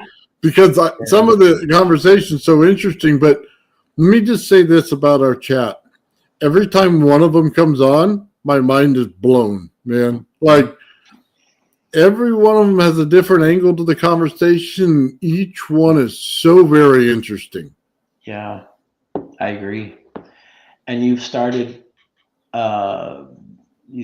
letting these guys share their ideas, and that's exciting to see a different guy in the chat. And is everybody aware in the chat that they can contact you and share their stuff with you? And if it's up to standards, I don't know how to say it. Wait, hold on. Don't say it that way. Let's just say it this way. There's a lot of people that do contact me, and they're not ready yet, and they just need some help, and I don't mind whatsoever. I try to do the best that I possibly can with everything that I'm juggling to get back with them and give them the help, or, you know what I mean? Or sometimes I'll refer them to somebody who would know more on the subject than I do. Stuff like that. But if you want to come on the show, you're absolutely welcome to. I just, it's very simple rules. You can say your piece. You can get out, the ideas you have, as long as you're respectful to everybody and we don't talk about medical stuff. I'm perfectly fine with it. You know what I mean? I kind of let everybody flow in their own direction, man, and I just flow with you. Oh, that's better said. Thank you. Yeah, not up to standard. That was the wrong phrase. It's just basically ready for the channel, ready to share. And presenting is new to a lot of people. And, they do real work. That's why they're not used to presenting yet. I always feel that people work with their hands are connected most with what's around them. That's why our founding fathers were farmers. I mean, George Washington was a farmer, and there's just something about working with your hands and then being connected to what's real.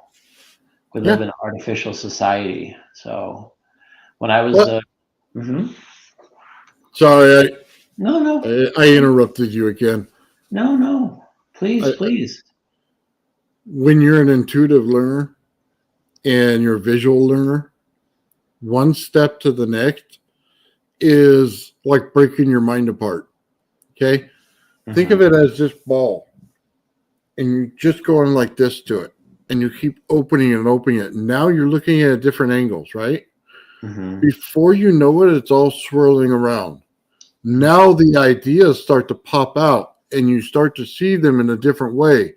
Yeah. It's like Tony Stark and that thing he showed with the motor, right? Yeah. He Yeah. blew it apart so that he can see each individual part of it and then put it together. That's the way an engineer's mind works. You start to see things and you're looking at it and you're going, oh, right there. It's literally right there. If I could change this one component, it comes together and you go, woo, poof, and it's just mind's exploding and you're like, I did it. I finally did it. And then it's the world to us. You know what I mean? It feels good. Yeah. Then people get to describe it and they go, do you really understand what you just did there, right? Because most of the time it's physics and they tell you I need a certain thing built, right? But now you're the person with the thing in your mind. You're the person who built it. Right. I absolutely love the other end of it. I 100% agree. I love it. You have to really work hard for the stuff we do to work. So when it works, it feels so good. One thing I learned about good ideas, they're in the air, okay? Because I'll have a good idea, and then 6 months later, I find that somebody had that idea, patented it, and he's making millions. So I believe ideas are in the air. What do we got here? That's how Tesla said he could work on things in his head, troubleshooting them as well as giving it to his men. Yeah, Einstein did that too. Einstein did a lot in his head, and that's awesome. That's a very gratifying, and I think that's what we have in the chat. Like-minded, we're a like-minded community in that way. But because I'm dyslexic, I can't build circuits from a schematic. I mean, I'm always messing things up and I'll stare at it half the day. That's why everything I do is very simplistic. And if I want to think, oh yeah, I need a 6 millimeter this, I can't use that phrase unless I pull out the ruler and then I hold it up and I look at it. So this is the behind the scenes for me. Is I have to lay things out. I have to make them out of paper. I can't not have model after model after model until I can build it. So these things may look like I'm doing them easily, but having dyslexia, everything I do is wrong 100 times. So, but I've learned to live with it because I'm on the outside looking in. I think that's all of us. I think we're all on the outside looking in. We're all outside of the box thinkers. But I don't know if dyslexia helps with ideas. It does. Because I'm a left-handed dyslexic, so I don't know if that even plays into it. And I'd be willing to bet there's a lot of left-handers in our chat. I'd be willing to bet. Oh yeah. What's that? I said, oh yeah, there is. Yeah.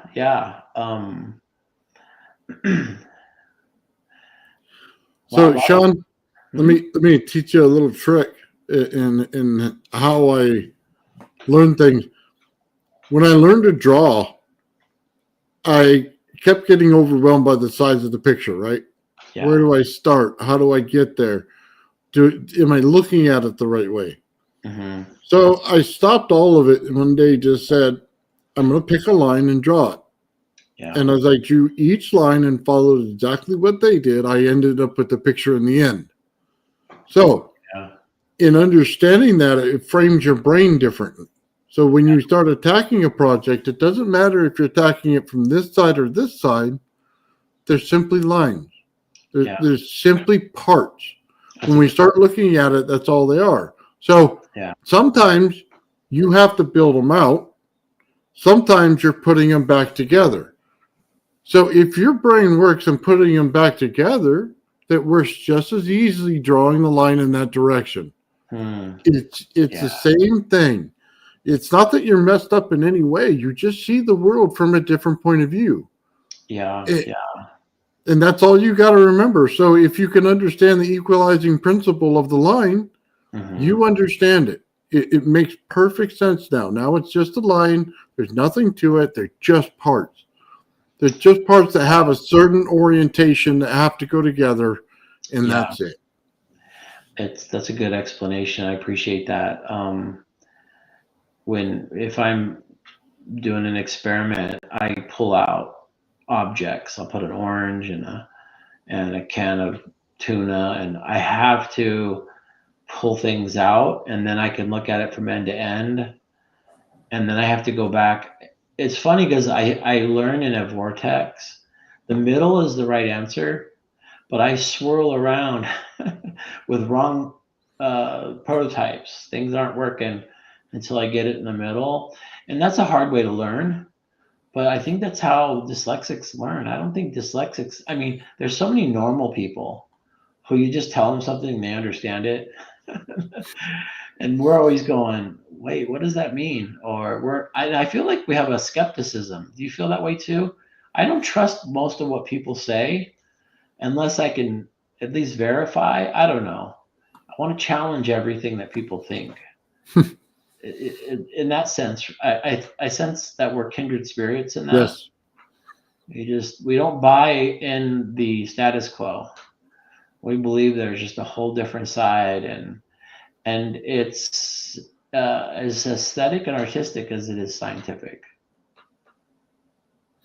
I think that's because even sacred geometry, I don't really think of it as the religious side. I just think that these are physical objects in space, and our scientific community's not really. It's a blind spot for them. They're not really catching. They're so locked in to a mindset going in a certain direction, and you can't budge them. You can't budge them. When you think about it, it's the difference between algebra and geometry, right? Algebra is just balancing something out. And every equation they do, they try to balance it. Mm-hmm. In geometry, you don't have to balance it. You can literally build something smaller that turns into something bigger. So they're always telling you that energy, can't be created or destroyed. What you put into it, you're going to get out. And regardless of how you put it in, it's going to come out the same amount of energy. So when you're trapped in that mindset, you don't see the bigger picture. You have to use geometry to break your mind out of that to understand and create something smaller that seems smaller. Mm-hmm. But the energy may be twice that size. It's the demon core analogy. Yeah. It seems smaller. But the amount of energy coming out of it because of radiation multiplies it by giant magnitudes, right? That's the geometry aspect of it. And the universe seems to kind of work that way, because if you see a star, once it sort of goes through its red giant stage, then all of a sudden it just goes in and more intensity until it has to go through the elements until it hits, iron. And then iron can't be, you can't do a nuclear reaction on iron. So then the core of the sun gets more iron, more compressed with gravity. And some of these stars get so compressed that it breaks apart the atoms. Okay, there's no more atoms. There's only neutrons. And those are neutron stars. And those neutron stars are so dense that if you were to take a teaspoon and put it on our Earth, it would vaporize the planet, us with it. And it would weigh 1 million tons. And but the whole universe seems to do that. It expands, these stars, galaxies, but then they compress, and they compress to, magnitudes that we've never seen. And when you have a neutron star, they're only usually about the size of Chicago, so they're not that big. And it's because of compression that they're just scary powerful. Now I'm totally on a tangent. Sorry about that. No. Look, I think people need to understand this. Everybody thinks in solid matter. What they're not understanding is everything's energy. They base their weight on the solid matter, right? Right. Their weight may not be based on that at all. It might be based on the amount of condensed energy. So in order to create something that would be different in nuclear energy, right? You have to create multiple compressed fields. We saw that again in how they created the A bomb, right? Right. But you must make a field flip in the middle of it to get to the sun. It's only those who do that. The rest of us are based in the planets on the other design. So it's field compression of energy that people are not taking into account. If we look at the sun, it's a monster field compression. These things, if it just had the amount, you know what I mean, of hydrogen on the surface, it would have burned it up. It has to be producing the hydrogen or drawing the hydrogen into it in order to continue the fluctuation, right? So the only way to do that is to compress the field all the way down to the hydrogen level in order to continue to create. So it's if you understood that, then understanding the nuclear reaction is very easy in both ways. You have to have a field flip to build it the other way. Yeah, interesting points. Yeah, that you keep referring to the nuclear. Well, it's the splitting of the nuclear atom. We're working on fusion. The Well, sun. you don't have to split it. You do not have to split it. That's what I'm saying. We don't go to that level. Yeah, We don't want to go to that level. No, you're simply compressing it. That's the thing about what I'm really want to focusing on. It seems like we all are focusing on the compression of fields, the manipulation of fields, the control of geometries of fields to get field densities. I think that's all sort of wound up in all of us because these invisible forces intrigue us. I mean, I'll play with a magnet for half an hour. Why do they not want to touch north to north? And it's invisible, and it's the invisible that we're enamored with, because in our experiments we're making the invisible visible, and that's what's cool. Well, based on what I just told you, all magnet is this field compression that's locked into a certain zone. That's all it is. Now that you understand that, that field compression was born out of a north and south, and the rotation of energy works like this, right? All we did was lock it in the same space. We locked the field compression in, right? So when you're creating an electret, that's all you're doing. You're creating the static compression in there, and now you're locking it in, right? Yeah. So everything that you do like that would have a certain frequency based on the magnet level. The amount of energy puts off a frequency. Now, if you could dial in the frequency of the magnet into the frequency of the coil, now you have something that works better. Most people can't put that connection together, so they don't base their design of a generator on the frequency of the magnet itself. Therefore, they're just losing energy that was free to you that you're not seeing. But once you lock in the two frequency, now you're in resonance now. Now you're playing in the right zone where now you're amplifying everything. Have you built something where the resonant frequency of, let's say, the Tesla coil, and then have it run at the resonant frequency, let's say, of a piece of aluminum or piece of copper, just some piece of matter? And I say metal because metal would be the easier to determine its resonant frequency. I have a tuning fork that is 440 hertz. I have 3 of them. They're all certified 440 hertz. And I'm using my little ZBS to find the resonant frequency of 440. And so now I have the capacitor and the coil 2 that resonates at the same speed as the tuning fork, but it's now the next level to try to get them to interact, because one is going to exponentially affect the other because they're resonant frequencies. And so have you done something like that where you got the matter to resonate the same as the coil? Not yet. I am very close.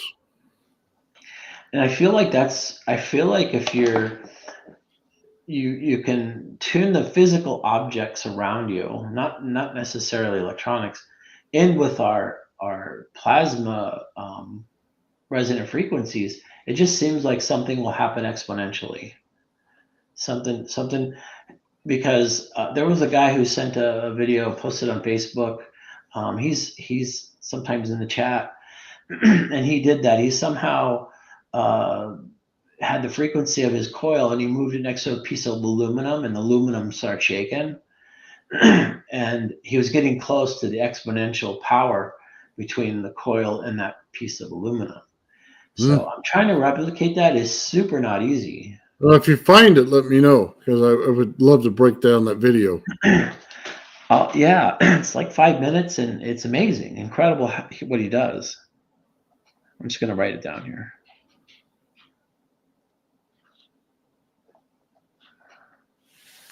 Yeah, that's one step I'm working on, Shawn. So here's something else that I was working on. Once I get my next geometry coil built, Mm-hmm.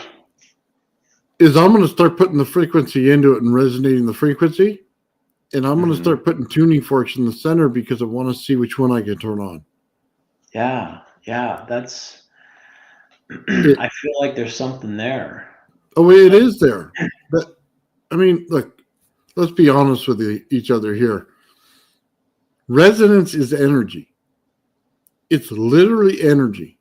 When you get two things resonating together or multiple things resonating together, it produces plasma. We look at our Tesla coils and think, oh, we're putting AC and DC in, so we must have it mastered. I can tell you don't. Mm-mm. Not at all. We're literally working with resonance. So if I take one Tesla coil and I take just a secondary, I can create resonance in it to produce the plasma. Mm-hmm. So it's a misdirection in our mind. We literally just need to resonate frequencies together. So if I sat in a chamber and it literally had resonance in it, and I walked into that same area with the right frequency, okay, taking my body capacitance into account, I can literally turn it on. Yeah. That's the point.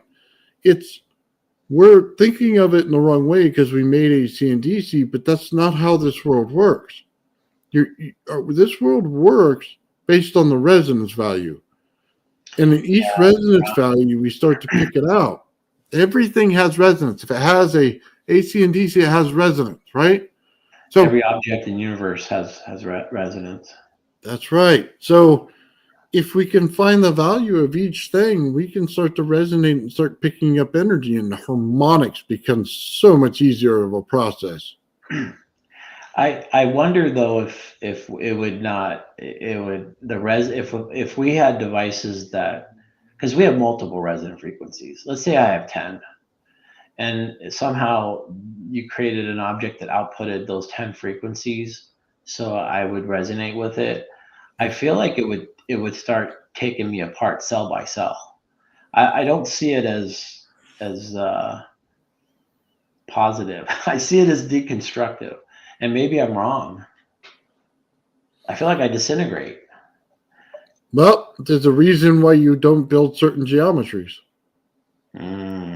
That's So let me just say that there's a reason why you play with the geometry of it.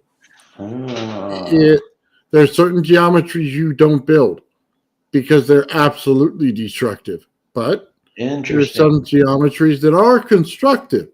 But everything comes in small increments. Do not ever overwhelm yourself with something because it'll destroy you. Right. Smaller increments, small amount of time is the right answer. So, there's so many things going on here, Shawn, that there's a next level to all of this. In what we're doing here, we're like laying the foundation work for everything, because I can tell you right now, based on the conversation Shawn and I had earlier, anti-gravity is going to become easy real quick. Real quick. I agree. I've always said it. If anti-gravity is ever discovered, you're the one that'll find it. I've always said that. I don't know of anybody more passionate and more diligent and focused. You just won't give up. Well, that's where we're both a lot alike. We're just not going to give up. We're like a dog with a bone. Nope. Nope. No one's getting it. I'm going to get this done. It's, Well, that's why so, we build different things, though, right? Like, I don't think I can learn it just building Tesla coils. I have to build geometry coils.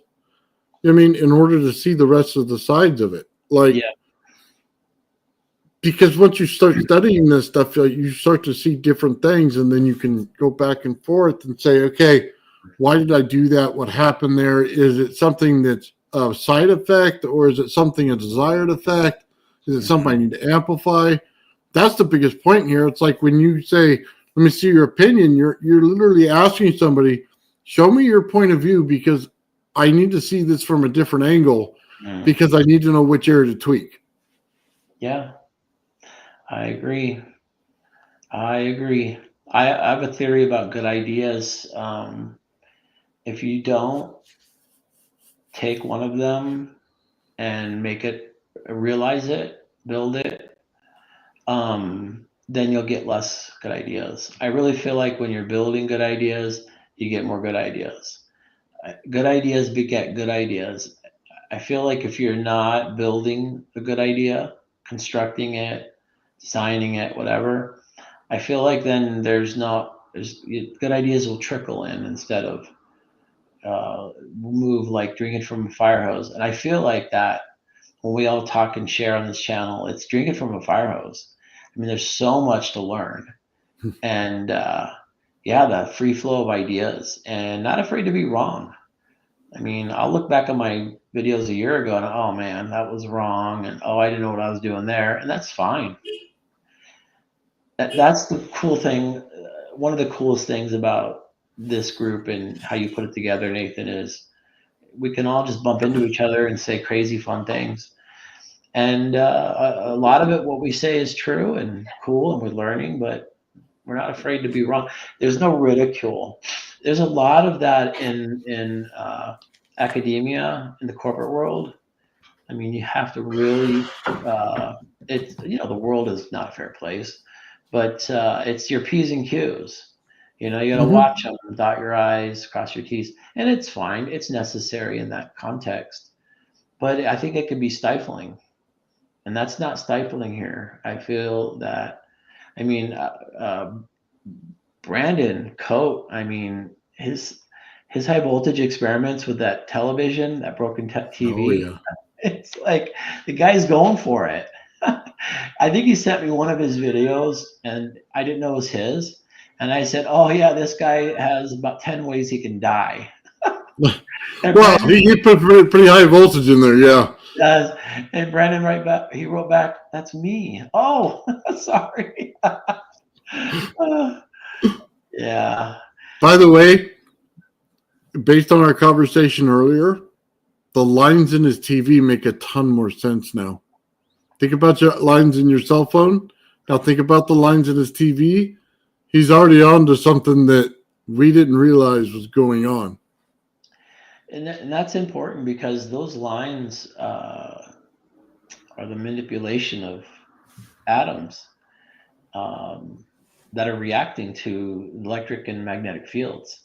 So it's a visual representation of the fields, and it's all coming through the television visually. That's incredible. What does it mean yet? I don't know, but it's cool. Well, that's what we're all finding out, though, isn't it? It's frequencies and layers and high zones and low zones, and you know what I mean? He's already creating it, and it's just figuring out exactly what each one of us is doing and then comparing notes and seeing it in the right way. Yeah, exactly. Pete Rose says, Shawn, that's how we learn, and doing it will allow us to teach it to others so they can understand. Yeah, it's you just saying what you just said. Mm-hmm. Exactly. It's in that sense we're all teachers. Yeah. Inadvertently, but sometimes directly, sometimes indirectly. I know I watch a lot of what is it? Less emphasized ideas than when people discuss. So people are talking in one direction, Thank you.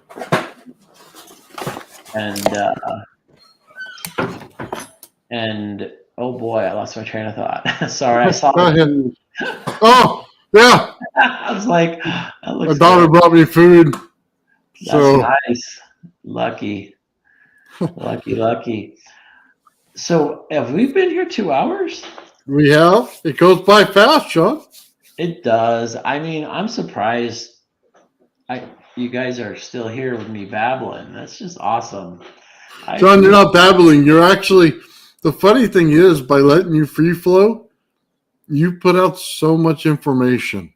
Like, appreciate I that. don't think people understand that about you, man. This Thank is you. why I do the format that I do. I don't have to be right. I don't have to agree with everything. I just have to let you talk and let you pour out all the information, because somewhere in somebody's project they needed that last little bit. And you gave it to them. Exactly. I appreciate that. That's a good way to say it. Everybody has their project, but there's a gap. There's something, and then when they hear the free flow of ideas, that's what I'm doing wrong. Oh, that's what I need to do. Oh, I love that. And that's definitely Old Man Builds channel. So guys, please like and subscribe. Sorry, shameless plug. Shameless plug. Yeah. So I had a lot of fun. I appreciate this a lot. I didn't know I'd enjoy it this much. So I kind of like to stick to a script because I blather and blabber. I don't know. Oh, Shawn sent me several messages on his script. Trust me, he was determined to get his presentation. And trust me, everybody loves that. Don't ever worry about that. You could do presentations from here to forever on Wednesdays if you want, Shawn. It's always yours. I turn my channel over to you. You can do whatever you like. You're so awesome. Thank you so much. I appreciate it. Well, it's that time, and I could go another 2 hours, but I need to take some medication, and yeah. Well, if you don't mind, Shawn, stick around. You know what I mean, to the end of the credits, so I can say goodbye to everybody. No, that's great. Let's do it. Yeah. Well, everybody, I just want to thank everybody in the chat for hanging out with us and talking with us, and for giving us great ideas and things to talk about. I want to thank Shawn for coming in today. Shawn, you did an awesome job, brother. I really do appreciate the conversation. Thank you so much. And you guys in the chat, much love, much love. Right on, guys. All right, here we go. Old Man Build song. Time to go. All right. The old man builds. The old man builds. The old man builds. The old man builds is broken in the head. People not seeing reality has put them in the red. Where conscious and spirituality been stricken from the norm and replaced with the ignorance of basic magnetic form. The geometry of God keeps running through his head. That's what makes old man builds broken in the head. The old man builds. The old man builds. Spheres of destiny are spinning in his mind, making him travel back and forth in time, battling the establishment for just a little recognition. Has him forcing the world to understand his premonition. That world will have all the technology in the end, even if it means his life will fail to extend. The old man builds. The old man builds. The old man builds. The old man builds. Spheres of destiny are spinning in his mind, making him travel back and forth in time, battling the establishment for just a little recognition. Has him forcing the world to understand his premonition. That world will have all the technology in the end, even if it means his life will fail to extend. The old man builds. The old man builds. The old man builds. The old man builds.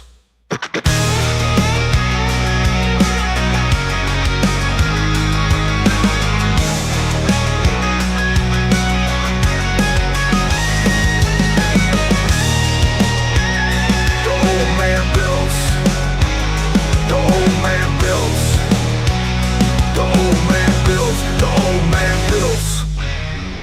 wheels of destiny are spinning in his mind, making him travel back and forth in time. Battling the establishment for just a little recognition has him forcing the world to understand his premonition. That world will have all the technology in the end, even if it means his life will fail to extend. The old man builds,